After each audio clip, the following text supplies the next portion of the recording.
Business कसा वाढवू शकतो, छत्रपती शिवाजी महाराजांची 7 सूत्रे अवलंबल्यानंतर.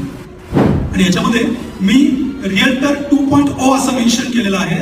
याचं रिझन हे आहे की आपल्याला आतापर्यंत लोक एजंट, सीपी, ब्रोकर, दलाल हे सगळे बोलत होती, पण या सगळ्यातून बाहेर पडून आपल्याला आता professional realtor, real estate consultant बनायचं आहे. आणि त्याची हे मी म्हणेन की व्हर्जन आहे रिअल्टर 2.0. चला तर आपलं पहिलं सूत्र बघूया की छत्रपती शिवाजी महाराज की